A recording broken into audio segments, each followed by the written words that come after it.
Appreciate it. All right.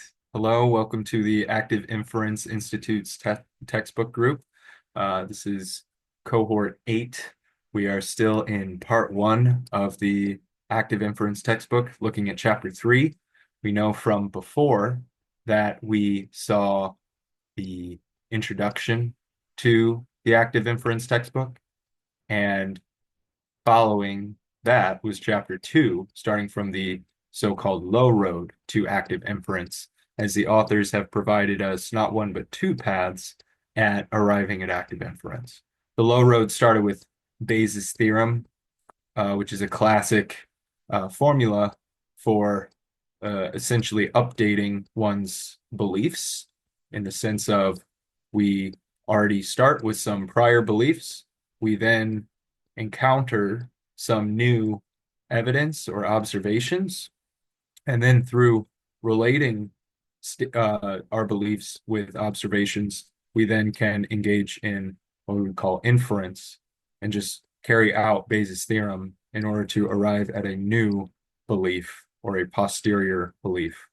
So from there, we can start to imagine entire generative models that have that essentially organisms, whether they be agents or however we want to conceive of them, but some kind of generally autonomous or distinguishable thing can have a generative model whereby it carries out Bayes' theorem in varieties of ways, including in very important behaviors that relate to adaptation or otherwise, such as gaining information about one's environment in order to update one's beliefs in order to better navigate that environment.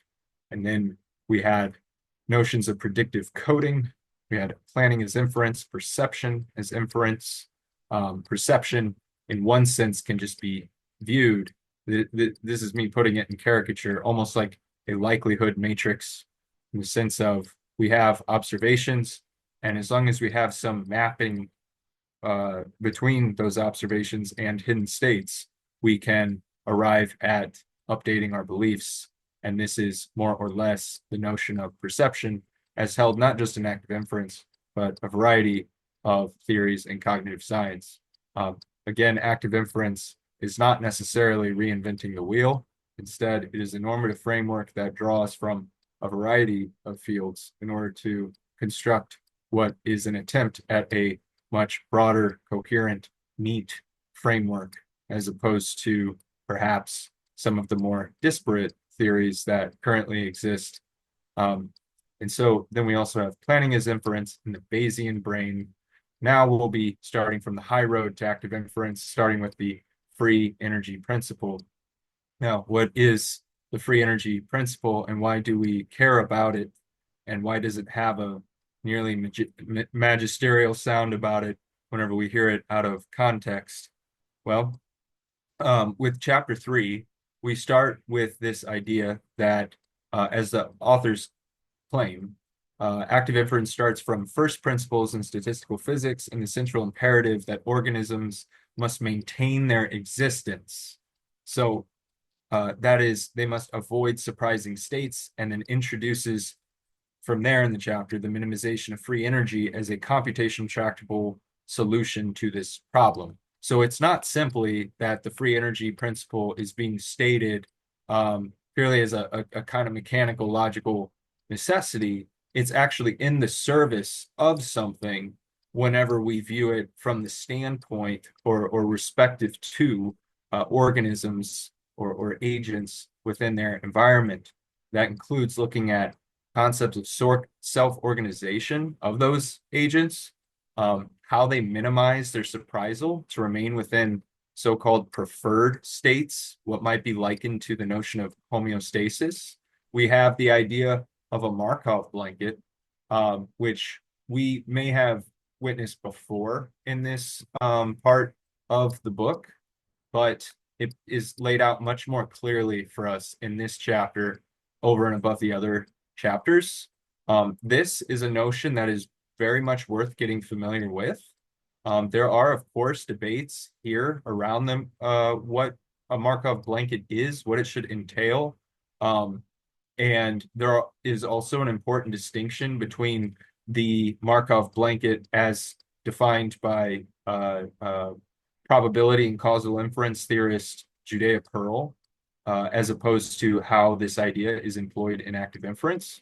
But nonetheless, there are very strong sort of similarities between the two concepts. And I would like to spend just a moment talking about Markov blankets, just because they're so essential to active inference, and not just active inference, but any kind of computational modeling, right? One quick way of saying, getting at the idea of a Markov blanket is, how do we define a thing? And it's initially seems like a silly or strange question, but it becomes really important whenever you want to engage in computational modeling. For example, if you're going to model the behavior of a population of neurons in some particular area or region of the brain, you have to be able to figure out what are the neurons, what are their boundaries, and what is not the neuron. And so sometimes I've used this phrasing that I borrowed from another theorist, Mark Solms, who is a neuropsychoanalyst who's done a lot of work with Carl Friston and active inference in the past, where he says there's the system or system of interest, such as the organism, and then there's the not system, right? We have to figure out what the organism is not in order to understand it in its environment. So that the environment is another word for the not system in this case.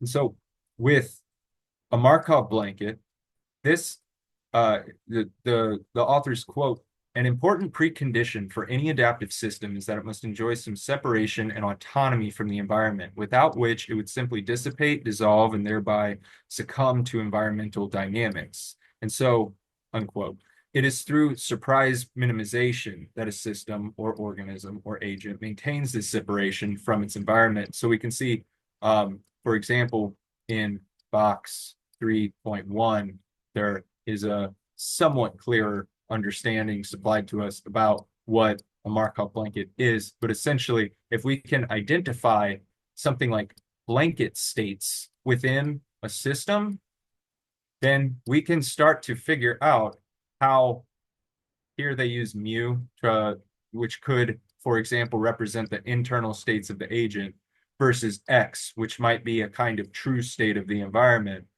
By being able to define the blanket states, we can begin to separate them out.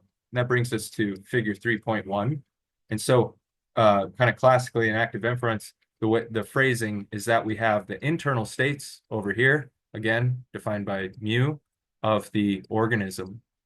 And then we have the external states with X.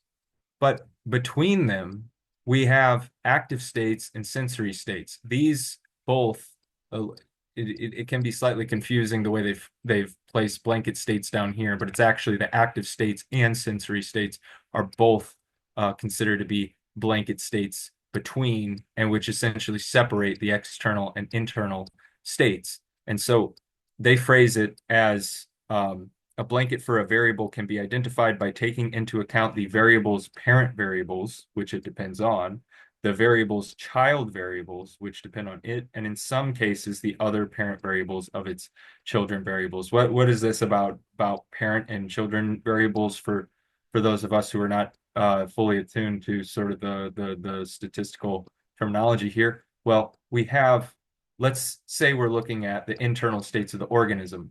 Well, what do they depend upon? If we look at the arrows here, we see the sensory states. The sensory states are being fed into the internal states. What's happening here is perception. The agent receives through its sensorium sensory states or observations, right? So it's kind of inheriting I want to be clear that inheriting is being used loosely here, but it's kind of inheriting aspects of the sensory states, right? It's taking them in and relating them such that through its internal mapping, or likelihood matrix is one way of phrasing it, it can then infer its internal states. For example, sensory, I notice my stomach is growling. Internal states meaning beliefs, I now believe, oh, I must be hungry. If my stomach is growling, I must be hungry. Probability of hunger conditional on observation here in a matrix might be incredibly high. And so it leads me quickly to make that inference. From there, I could engage in, let's say, some kind of planning or policy inference, such that I end up deciding what to do about this. By determining what to do and then actually carrying out the action, well, now my body is acting in the environment.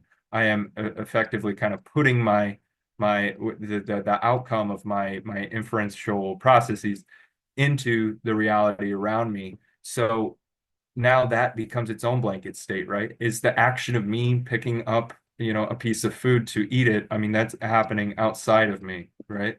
Um, and so that's another thing that separates me, yet vicariously connects me with the environment around me, such as the piece of food. Um, so that's one way of kind of phrasing what a Markov blanket is. And it's incredibly important when looking at modeling, because we frequently think about, as we'll see later in chapter 6, whenever we want to start creating our own model and simulating things or simulation, we have to very carefully specify what are these apparent internal states. Whether we know their values at first or not, we have to identify what they are. What is it we're trying to model, and then what is not, and then what is it that connects them, right? So that's a sense of the Markov blanket in a nutshell. Furthermore, it kind of gets at something really important that we see whenever they start to illustrate some examples of this, which is we've seen before the notion that an agent, especially in chapter 2, might start to synchronize in some way with its environment, which can lead some people astray in thinking that the generative model necessarily needs to somehow equate to the environment around it, as if the internal states need to be perfectly identical to the external states. But I'll refer back to the kind of earlier quote. An important precondition for any adaptive system is that it must enjoy some separation and autonomy from the environment, without which it would simply dissipate, dissolve, and thereby succumb to environmental dynamics. Without meaning to sound too crude or strange here, I mean, the environment around me doesn't care so much about my caloric nutrition, and none taken emotionally. That's just how things work. I'm the one who cares about that. Or in another sense, it's my body and the physics and physiology beneath it that cares about that. If I gave in to the environmental dynamics where my caloric nutrition simply runs out, I will certainly succumb to the environment around me. In some ways here, I have to actively act against a natural tendency for my body to run out of caloric nutrition, and as its glucose levels start to deplete. So I have to do things in order to sort of resist that entropy. And we see some of that kind of more physics-based language in this chapter as well, and thinking about it and thinking about Hamiltonian physics and principle of least action. So with figure 3.2, and I'll kind of maybe start to open things up not too long after this, but the idea of figure 3.2 here is that we can see, if we recall that X, for example, could represent the so-called true states of the environment. So X is the states of the environment. And then we have mu over here, which might be the internal states of, say, an agent or organism. Then we can also have the relationship between those things, or the joint relationship or distribution between those things and the blanket states, that through which these two different kinds of states, the internal and external, are vicariously related. And so if we see for this blanket, X, the environment actually has a positive correlation, but mu actually has a negative correlation with that blanket. And yet we do see a kind of synchrony, here an inverse synchrony, a negative correlation between this is supposed to be, yeah, it's labeled X and mu, right? So this, despite the fact that we can kind of statistically separate X and mu, they still have a rather, general, I mean, of course, we want to, we could compute the p-value or otherwise or look at Pearson's coefficient or however you would like. But essentially, we can generally make out that there is a negative correlation here. So, it's my body runs out of caloric nutrition. That is a natural thing that happens in the environmental dynamics in which I find myself. And yet, um, I have a tendency to act against this by bringing my hunger down by eating.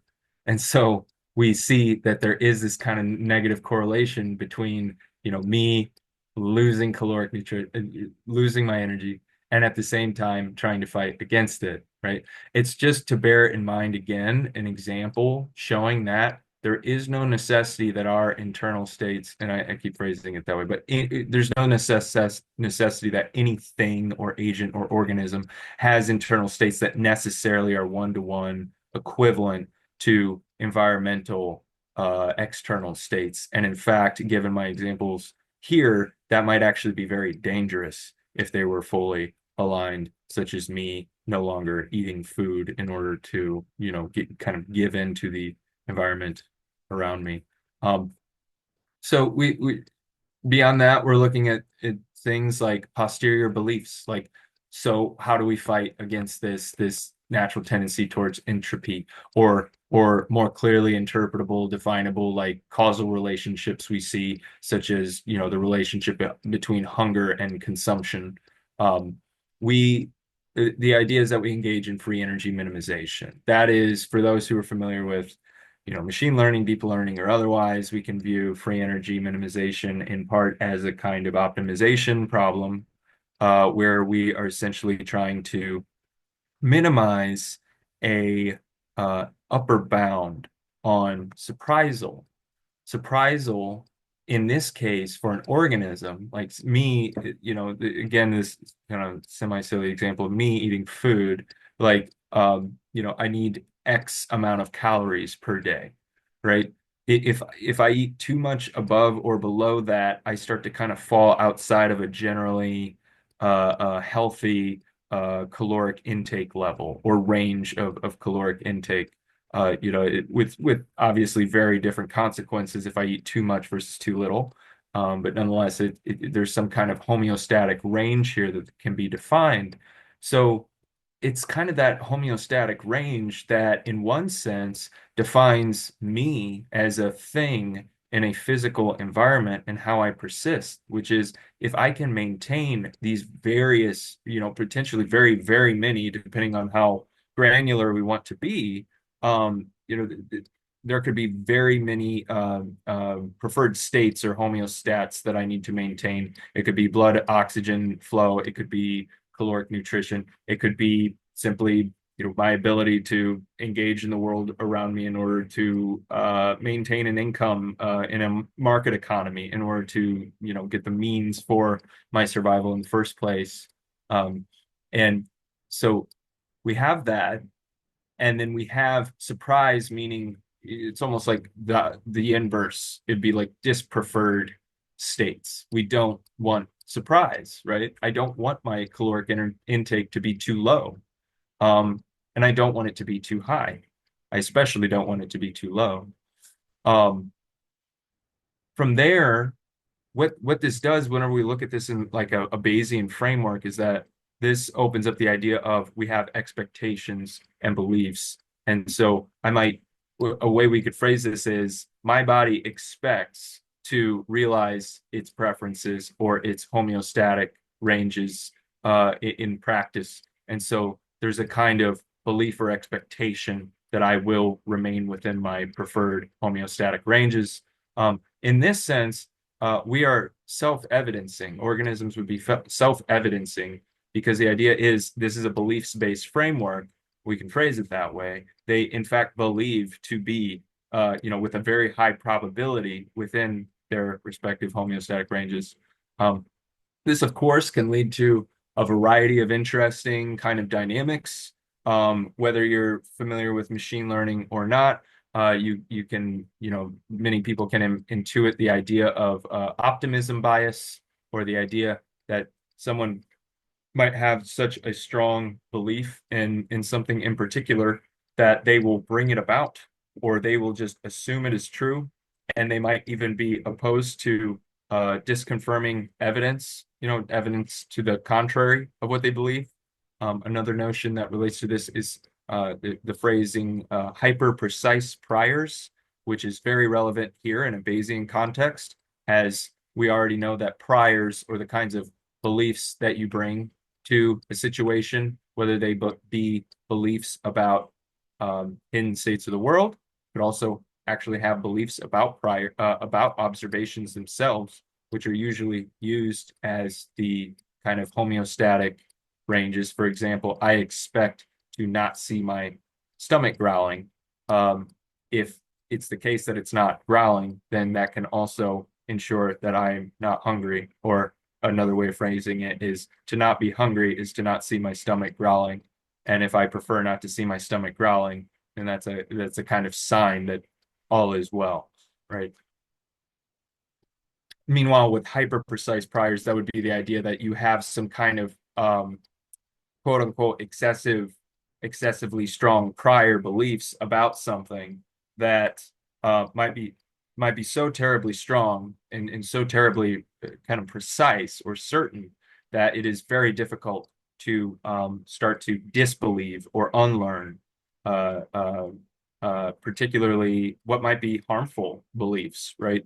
So this can be used in the study of, say, computational psychiatry or pathological behavior, including looking at something like delusional thinking in, let's say, schizophrenia, where one way we could phrase it is there are such strong priors about what is occurring essentially in one's own mind that they kind of overtake one's perception of the reality around them, which results in this kind of a very intensive hallucinatory behavior, when, of course, the hallucinations are being produced by what we might phrase as the priors of the mind.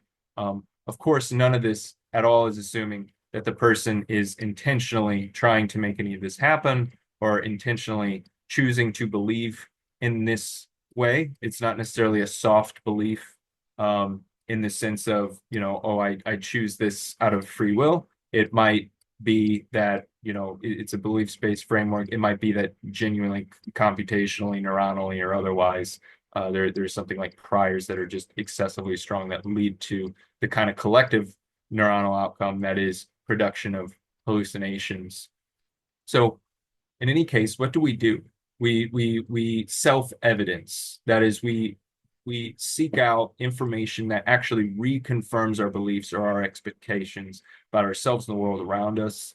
This, for those who are interested in kind of, social science or other fields like that, that would also imply that, actually a lot of these concerns about opinion polarization, or tendencies for people to form in groups and out groups in order to just maintain their own respective social bubbles, and opinions that are very polarized between themselves versus relative to other groups. There is, a lot of kind of theoretical and empirical support for those kinds of dynamics, and we very much find them in active inference. In fact, a really nice paper in the past that I've always found very interesting was this one, where they actually built a full active inference simulation, epistemic communities under active inference, with some recognizable researchers such as Connor Hines, Maxwell Ramstad, Amal Barison. And so they construct a model that essentially looks at confirmation bias, conformity, ties together a lot of otherwise what might be potentially loose threads in psychology, as is, what has been viewed as predominantly a theoretical field, rather than necessarily like strictly a quote unquote hard science. And yet this, the kind of modeling involved here and reliance upon, physical and neuroscientific principles does allow us to start to actually formalize. Maybe this is not the best image to start with just because of the complexity, but to start to formalize, these kinds of dynamics in interesting ways where they actually model a very large multi-agent simulation and then see that, yes, like the agents, unfortunately, whenever confronted with two distinct opposing beliefs, like based upon the way they share their information and influence one another within the broader environment around them, of which all other agents around them are part of the environment with which they interact, receive observations, and commit actions such as sharing information, um, they do start to form these polarizing groups. So, per usual with modeling, there are many other ways you could potentially approach that kind of question. This was one of the stronger papers that I've seen published, and it's a rich field just as much as anything else. And so I certainly went past what I intended to, but we can really quickly just give figure 3.3 a look. What this is, and I'll try to do it quickly, is to say um, from left to right, the left image is within, we're modeling a two-dimensional random dynamical system with a non-equilibrium steady state. What does that mean? It means that we can have dynamics such as noise, stochasticity. It means with non-equilibrium, that means that if there were some kind of steady state to be at, that steady state is not entirely steady. It can shift, right? I mean, my steady state at 2 a.m. is to be asleep. Uh, it is certainly not the case at 2 p.m. To be asleep. And so that's one kind of crude way of saying that. And then, so with the left image, this is where we have a system that actually does have a kind of surprise minimization dynamic about it. They don't actually define the specific rule it's following, nor any of the variables. The point is just to show that it tends towards, starting from coordinates 5, 5, it eventually tends towards, over time, this general central area and doesn't quite leave there. It doesn't necessarily have to stop at a particular point, but it stays generally around there. And then the image to the far right, we'll skip the middle one for a moment. This is simply a kind of gradient spread, or way of looking at what are the most surprising states that exist in this non-equilibrium steady state random dynamical system. And so they say that this center circle is where states are least surprising. You can kind of view this as there is an organism who's adapting and trying to learn how to live in this non-equilibrium steady state environment, just like I have to figure out how to navigate the dynamics of my body's need for sleep in ways that work well with, say, a kind of circadian clock, where going to sleep roughly around the same time and getting up roughly around the same time every day tends to be most helpful, both in practice and in study. So we could view it as that, right? View this as a kind of mirror. The agent is kind of eventually arrives at and stays within this least surprising area of the state space. Meanwhile, the middle diagram is just to show we could have something that doesn't attempt to minimize surprise, right? It also starts at coordinate 5, 5, but then it follows an incredibly kind of fluctuating, irregular, not very well patterned whatsoever path, as it kind of succumbs to the kind of stochastic, dissipative, entropic forces of the non-equilibrium steady state environment in which it exists. And because it's not, there's no kind of control here. We could phrase that in the reinforcement learning sense for anyone familiar with that, or simply the idea of, a person who chooses to act against entropy or not. It's kind of like the left side is an example of an organism striving to exist by minimizing its surprise in order to instead stay in preferred non-surprise inducing states, as opposed to the middle graph, where we end up with an agent who fully succumbs to environmental dynamics without any way of kind of putting up a fight against them, as it were. We get many interesting relationships here as the authors start to further tie together their work with physics, with information theory, and so on. So we actually see that the maximization of log probability of observations, which is kind of just like saying that we are trying to self-evidence. We're seeking out observations that we want to see, such as I want to not see my stomach growl. I want to see my stomach silent. We could view that as, in a sense, being equivalent to the minimization of Shannon entropy for anyone familiar with Claude Shannon and his kind of representation of entropy in information theory. But the point is, it's kind of how spread out or uniform or uncertain is, the probability of the various kinds of evidence that we're finding. We want to be able to find more certain evidence that makes us more certain, including about our beliefs, which in turn, from the high road of active inference, would be very important for maintaining our survival. I've certainly spoken for some time, so I'm just curious if there's anyone who has any questions or is curious about anything that they might want to discuss. Yeah, so I understand why you would model homeostasis as associating the preferred state with priors. I also see that there's evidence that very strong priors look like preferences in the world very often. But going in the other direction is something I have problem with. This idea, so going from very strong priors to preferences, I think you can justify.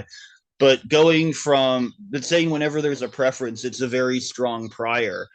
That doesn't seem like it could possibly be adaptive because uh, there are uh, there are times when it's important to expect something that you don't want if it's typical, for example. I think we talked about this, John, with the lion and the child a little bit.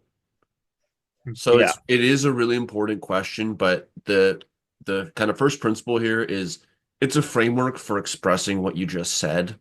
So you can go anywhere in the phase space with this and that one precise and this and that one labile and this person's perspective on that one as it's like in the generic case of generic homeostasis, generalized homeostasis, all that, it's just expressivity. And then how it is for any given thing, capital T, that is an empirical question, or it's empirically analytical. Like just here's the properties of this map within this framework coordinate system.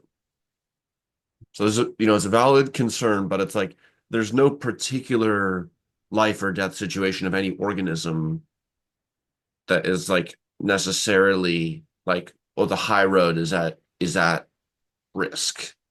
So would you say there are preferences that don't come from very strong priors, that maybe all very strong priors act like preferences, but maybe not all preferences come from very strong priors? Is that an answer? So just in terms of coherence with the sort of ontology or the terminology that's used in the textbook. So preferences here, or we're looking at preferred states, they themselves could be considered themselves to be priors. They're all kind of equivalent. It depends on how you want to look at things, and it especially depends on how you want to model things. Something that's very commonly done, and I don't know how well I described it earlier, but frequently we take the priors over observations. It's not always the case. People can, do this differently, but it's very often the case that they model priors specifically over observations rather than states to be representative of preferences. Not even then, not necessarily all cases. But maybe it would be best for me to jump to a figure that could help kind of elucidate this a little bit better. A good example is the POMDP model, which we'll get to shortly. But the point, here we are. So this is the POMDP. I think this features in chapter 7. It, and so here we're looking at this one this one parameter amidst everything else going on here. But C is used to refer to priors over observations, aka preferences. And you see that it's related to calculating G, which is used to score policies. What does that mean? That means that you're able to score your potential actions available to you, or you're able to plan actions accordingly and engage in policy inference using these kind of expectations you have about what you are going to see, which in terms of the letter C, the parameter C is just a probability distribution priors over observations that stay fixed. Because they stay fixed, which you can imagine like just like, I need roughly 2,000 calories a day, that's generally fixed. Whether I want to change my mind about that or not, I will probably have a bad time if I try to change my mind about that, because it will not align with, what I repeatedly observe, which is that, Okay. you know, I as long as actually asked about that too for exactly this reason. So, is maybe the resolution to the lion thing that the child starts with preferences that he won't see any lion, or starts with priors that he won't see any lions, and then that initial prior is maintained as the preference, even though the epistemological prior updates through Bayesian inference. Yeah, that could be like a locked in state. Like I know there's a project with PTSD. Andrew can share more, but just those are the dynamics. Big picture, zooming out from this one specific issue about preference and prior and where's precise and where's it isn't. Which system are we talking about? The textbook is just saying, here's the expressivity, including like nested systems, systems with body and mind elements. So it's like you got the grammar there. You're asking the right formatting of question. And you can actually just build maps of that to model different territories. But that's not on the high road. That's the empirical half.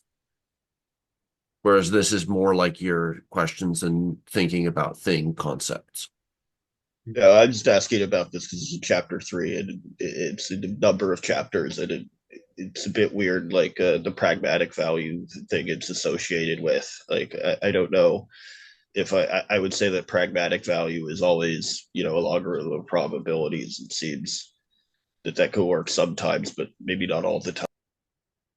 Yeah, I mean, that is exactly where preferences are implicated. But it's just, I mean, another way of viewing this idea of preferences, and I keep relating them to homeostasis, and they even at one point in this chapter say that preferences in a sense are like defining the phenotype of an organism, Oh yeah, right? well, homeostasis is an example where this would definitely work. It's just Yeah. issues of having to predict the environment could run you into trouble, because if you act like you'll get what you want, you can get into trouble. Yeah. I often, whenever I use this, caloric intake, my stomach is growling, therefore I'm hungry. I use that example a lot just because it's so intuitive for literally everyone. But I sometimes extend it and say like, well, we're still in a partially observable environment. What I mean is my stomach growling a sign of hunger, or is it a sign of like a throbbing stomach ulcer? The state I should, infer, if I'm not sure about one of those things, or if I'm very sure that it's a sign of hunger when in fact it's a sign of a deeper problem, I'm going to get very far, like, led astray. Similarly with, I'm not totally familiar with this child and lion example that you all have given. I'm guessing it's maybe a child who confronts, a lion and is scared. It's the point that the child can't afford for his preferences about seeing a line to be similar to the actual probability belief, because the child has to not want to see the line, and the child has to have an accurate probability of running into it.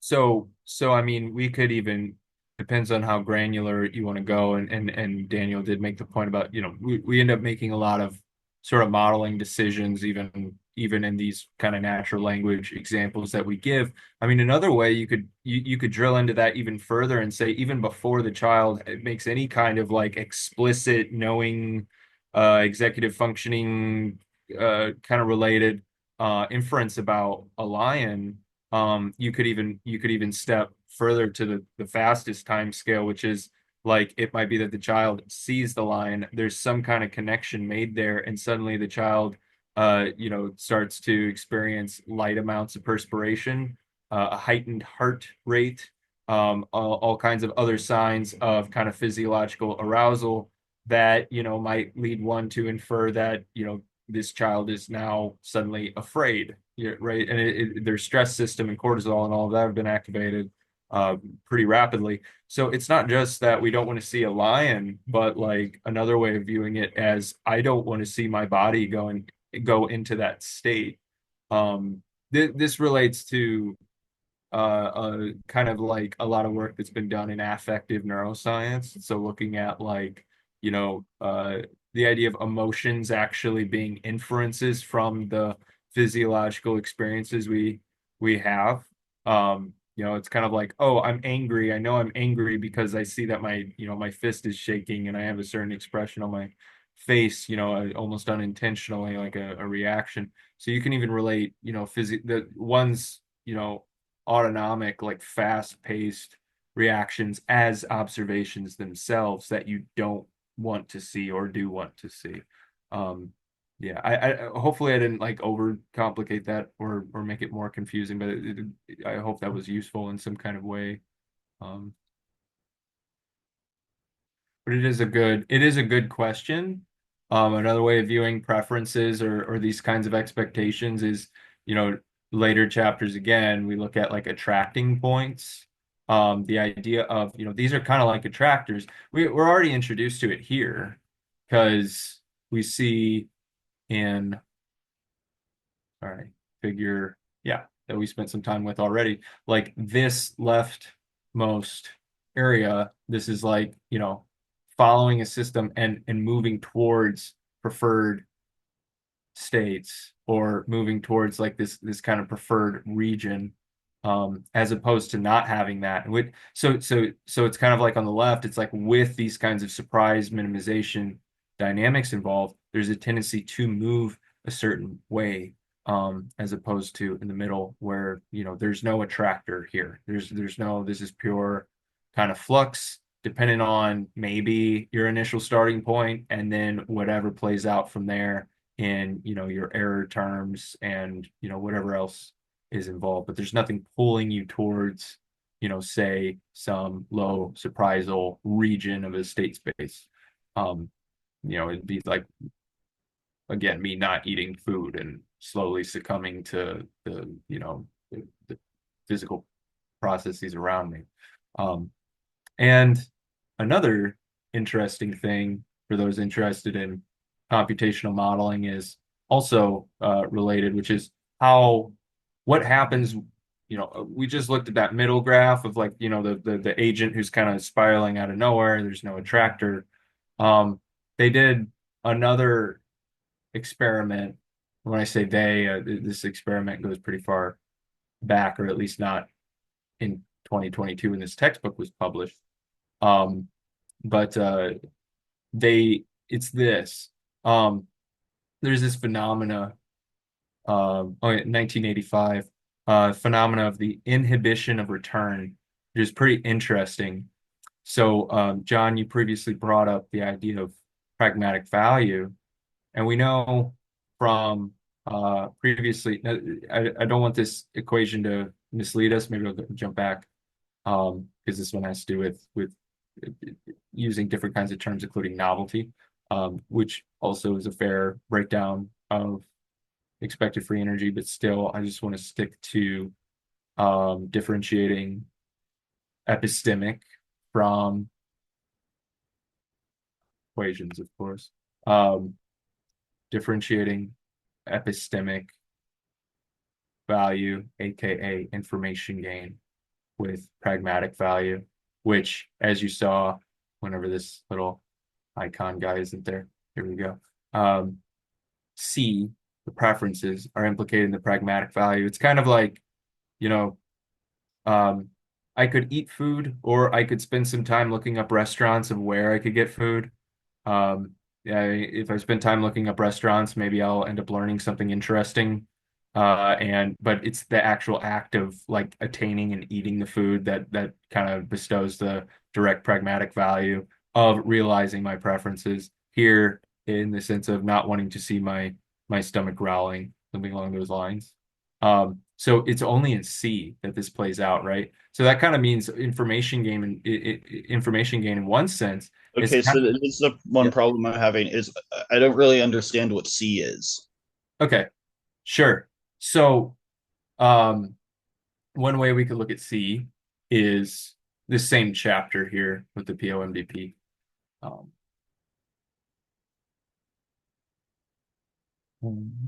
Here we are. So I don't mean to skip ahead so much, and I don't want to overwhelm, but you can see here that this is for the T-maze problem, I believe. Yeah. This is the T-maze problem. And let's just ignore these are two different submatrices within the bigger C full matrix, containing preferences, priors over observations. So in the T-maze, the mouse can receive, it has two different observation modalities. We're not going to overcomplicate it. We're just going to focus on one of them. It's this second one here. What does this second one represent? Well, we have essentially a single vector, right? So a vector is, like a one column or one row transposed matrix. So the first entry is 0, which, based on the problem, I'll just tell you what it is. It is this is to not see a reward or nor a shock. Here's the T-maze. The T-maze is you can the mouse can essentially, it can go to multiple spaces within this little T-shaped maze. It can go left or it can go right, meaning it can go take a left wing or right wing based on its starting position and kind of closer to the center down area. And the idea is on the left will be either a piece of cheese, like a reward, and on the other side will be a negative stimulus, such as like a little shock or something along those lines. But you can already make out the abstract notion that is, this is an opportunity to achieve pragmatic value by going for, cheese. And ideally the mouse wants to find the cheese. And so it's going to have to engage in state inference about trying to figure out which the left or right arm of the T-maze, like which location. The C1 relates to locations and observing the locations it's at. C2 is it this first entry is where there's nothing, meaning no cheese, but also no negative stimulus. It has a preference of 0. And we're just bear with me about what these numbers mean. They're a little arbitrary, but they mean something. This middle value 6 is saying that with kind of a power of or number of 6, the mouse prefers the cheese, right? The reward. This second entry represents the probability for the reward. And then the third one, -6, obviously very bad. This is, you can already see here, this is their preference for the aversive stimulus, with it being negative being less than 0. You can see it's almost like a ranking system here of the mouse strongly disprefers the aversive stimulus. It is pretty indifferent, neutral to the absence of either the reward or the negative stimulus. And then it strongly prefers the observation of the cheese, right? The reason why this doesn't look like a probability distribution is simply that you could define it as a probability distribution, and that is ultimately what it is. Sometimes people in active inference, they do it this way just to make it more intuitive. But in any case, you run it through the softmax function, right? And whenever you do that, that is what kind of converts it into a probability distribution. But then furthermore, it kind of amplifies the resulting probability distribution. So what's going to happen is, it you know, just look at how it's phrased. Practically, this formulation means the attractive stimulus is considered e to the 6 or 400 times more probable than the neutral stimulus under the Rat's generative model. So kind of just the softmax comes up often. It also comes up in precision modulation. But sorry, I just realized, Daniel, your hand was up. Yeah, just wanted to add one point on that. Sure. The soft max point. So that sums an arbitrary set of numbers to one. So it's like this, and this is the kind of stuff that gets learned in stats classes. Like if you don't sum it to one or frame it in terms of a distribution, you're dealing with a scenario where like even on the next time step, there's either less than something happening or more than something happening. Like you can't sum up the events that could happen for a given variable. It's like that has to sum to one to reflect the total distribution of what could happen for that to persist. So it's like to go off of that kind of summing to one statistical approach, um, it's like it puts you outside of the empirical because you want to have a framework where you can observe it and model it statistically. Otherwise, it's kind of like saying like there's some other way to model noisy processes or processes with partial information that doesn't fall under a statistical approach. But wait, so to maintain the sum of one, is there some kind of unitary evolution? Yeah, like in the quantum setting, that is called unitary and at a deeper level, but just at a more practical level, the softmax takes this string like 0, 6, -6 or 0, 1, 1 or 1, 0, 0 or 0.2 and it proportionalizes it. And you can adjust the posterior proportioning, like the pie chart that is the softmax output of these numbers. Like that's 100% tunable. The So, question is so, which numbers to use. so after you do the softmax, you still have a vector. It's just that all of these sum to one, and the higher values are amplified. Yeah, like just statistical distributions overall, like Gaussian with a mean and a variance. It's two numbers, Yeah. but because you know that it's going to get plugged into a Gaussian, you know that it's going to sum to one under the curve. It's not Right. just And so, any so can number. this change over time? These numbers? Yes, preferences can be updated. Any preference in a given model, any variable could be fixed or learnable. Okay, so yeah, so yeah, that'll give you unitary evolution. So if you evolve it with a matrix, that matrix will have to be unitary. So Yeah, it's kind of like y equals 4. Like it's a function that on one hand it does have time as a dimension. It could, but it just stays at 4. So it's like whether you choose a fixed parameter or you choose like kind of like a Kalman filter, like a distribution unfolding through time with it just you're within the statistics domain. That's what parameter updating and learning is about using statistical methods. So it's like again, if you have some other method, this is what the current statistical packages are implementable. It's not that there aren't methods outside of doing probabilistic statistics. And It's just there's, yeah. oh, yeah, it, I mean, with the examples that we see often in like kind of the textbook oriented um examples that are given, the team A's, etc. The preferences are not learned, but seconding Daniel, they absolutely could be learned, which is part of why I brought up like this paper here among probably a dozen others at this point. But yeah, any parameter, any of these probability distribution within your agent can be learned, and it can be learned via free energy minimization, essentially, right? It's only policy inference that uses expected free energy.